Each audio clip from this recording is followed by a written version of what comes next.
नमस्कार सांग मैंने शुभ सकाळ जागर उपलक्षे घर पोछापोछी चली देखा जाऊ पोछापोछी सरला ना नहीं माँ हाँ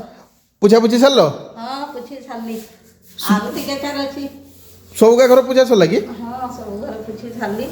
अच्छा अच्छा आ सीमा क्या गला कि तुम्हें पूछुच सीमा तार से बाहर आड़े गोबर दउछि ना भात बसैछि कि करूछि अच्छा रुह ना मु देखी आसे से गला क्या जा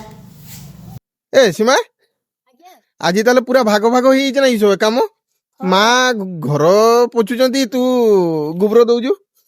ହଁ ବା ମା ଘର ପୋଛିଛନ୍ତି ଆଉ ମୁଁ ଗୋବର ଦଉଛୁ ଆଉ ଆମର ତ ପୂଜା ହବନି ଦୀପ ବି ତ ଜଳିବନି କାରଣ ଆମର ବାପାଙ୍କର ତ ବର୍ଷିକା ଯାଇନି ନା ତ ସେଇଥିପାଇଁ ଖାଲି ମୁଁ ଉପାସ ରହିଛି ଯେମିତି ମାନେ ସବୁ ବର୍ଷ ମାନେ ସେମିତି ନି ମାନିଛି ଆମେ ମନ୍ଦିର ଯାଇପାରିବାନି ଘରେ ତ ପୂଜା କରିପାରିବା ନା ତ ସେଇଥିପାଇଁ ମୁଁ ଉପାସ ରହିଛି ଆଉ ଆମର ଗୋବର ପୁଛା ପୁଛି ଯେମିତି ଆମର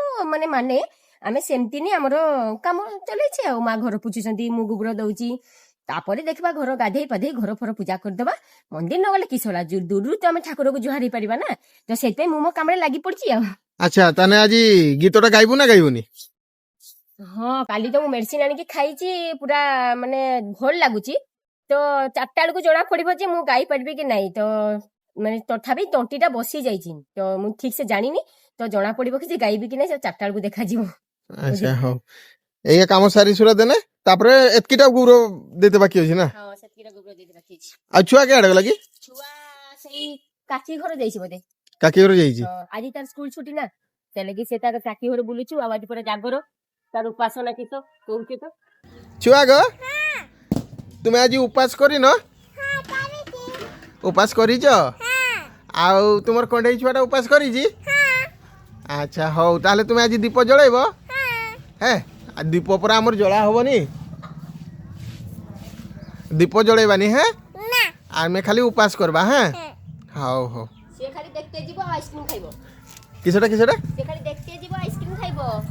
ତ ମୁଁ ତ ମୋର ଗୋବର ଦିଆ ମାନେ ମୁଁ ଗୋବର ଦିଆ ଆରମ୍ଭ କରିସାରିଲିନି ନାହିଁ ମା ମୋର ଘର ପୁଛା ପୁଛିରେ ଲାଗି ପଡିଛନ୍ତି ତ ଆମର ଏଠି ଜାଗର ପୂଜା କେମିତି ହୁଏ ମୁଁ ତ ଯିବି ଦେଖିବା ପାଇଁ ବୁଲିବା ପାଇଁ ତ ଆପଣମାନଙ୍କୁ ବି ମୁଁ ଦେଖେଇବି ଭିଡିଓରେ ଆମର ଏଠି କେମିତି ପୂଜା ହୁଏ ଆଉ କେତେ ଲୋକ ଆସନ୍ତି କେତେ ଦୀପ ଜାଳନ୍ତି ତ ସେଟା ମୁଁ ଭିଡିଓରେ ଆପଣମାନଙ୍କୁ ଦେଖେଇବି ତ ମୋର ତ ନାହିଁ କାମ ସରିଗଲାନି ନାହିଁ ଆମର ଜାଗର ପାଇଁ ତ ଆପଣମାନେ ବି ମାନେ କାମ ସାରିଲେନି ନା ନାହିଁ ଯୋଉ ଗୋବର ଫୋବର ଦେଲେଣି ନା ନାହିଁ ଆଉ କୋଉମାନେ ଉପାସ ରଖିଛନ୍ତି କମେଣ୍ଟ ମାଧ୍ୟମରେ ଜଣେଇବେ ରହିଲି ଜୟ ଜଗନ୍ନାଥ।